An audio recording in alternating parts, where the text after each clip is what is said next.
ఒక్క phone call తో మీ బంగారాన్ని విడిపించి ప్రెజెంట్ మార్కెట్ రేట్ కే కొని బ్యాలెన్స్ అమౌంట్ ని క్యాష్ గా లేకపోతే సమానమైన బంగారాన్ని మీకిస్తుంది అక్షయ గోల్డ్ హబ్.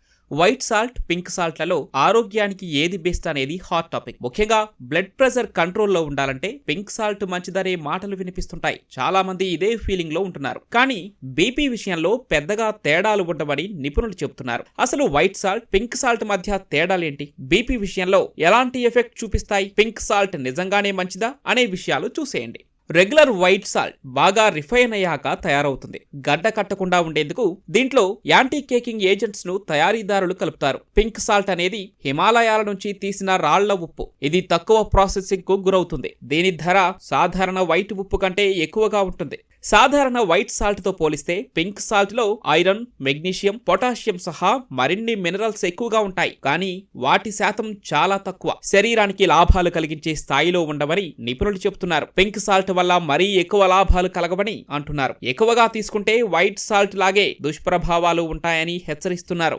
అలాగే రాక్ సాల్ట్ వాడచ్చా, పింక్ సాల్ట్ వాడచ్చా, హిమాలయన్ సాల్ట్ వాడచ్చా, దీనివల్ల మనకి అనర్థాలు లేవు కదా, దీనివల్ల సాల్ట్ మీద వచ్చే ప్రభావాలు లేవు కదా అనేది ఒక పెద్ద డిస్కషన్గా మారింది. వాస్తవానికి దీని గురించి సైంటిఫిక్ అనలిటికల్ డేటా అనలైజ్ చేసి చూస్తే పెద్ద డిఫరెన్స్ లేదండి.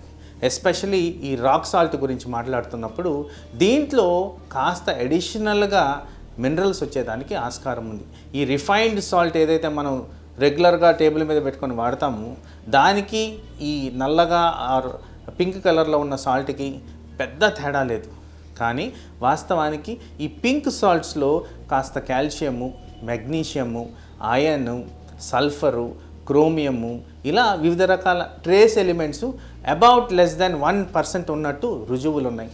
సో దాని మూలాన హెల్త్ బెనిఫిట్స్ పెద్ద గొప్పగా వచ్చేదానికి ఆస్కారం లేదు.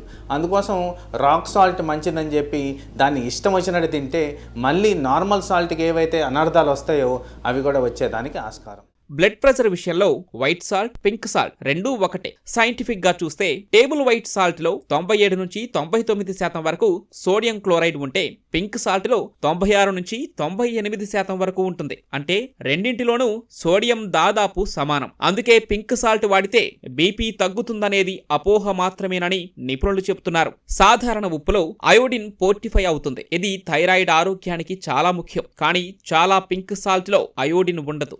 మొత్తంగా బ్లడ్ ప్రెషర్ విషయంలో వైట్, పింక్ సాల్ట్ రెండూ ఒకటే. టేస్ట్ నచ్చితే పింక్ సాల్ట్ వాడుకోవచ్చు. బీపీ కంట్రోల్లో ఉండాలంటే ఏ ఉప్పు అయినా సరే రోజుకు 5 గ్రాములు అంటే 1 టీ స్పూన్ వరకే తీసుకోవాలి. సాల్ట్ ను మితంగా వాడటమే ఆరోగ్యానికి మంచిది. సో సాల్ట్ ఓవరాల్గా మనం చూసుకుంటే డెఫినెట్గా మన బాడీ నెసెసిటీకి చాలా వైటల్ ఎలిమెంట్. అట్లని చెప్పి సాల్ట్ని ఎక్కువగా తీసుకున్నా కానీ తక్కువగా తీసుకున్నా కానీ ప్రాబ్లమ్సే ఉంటాయి.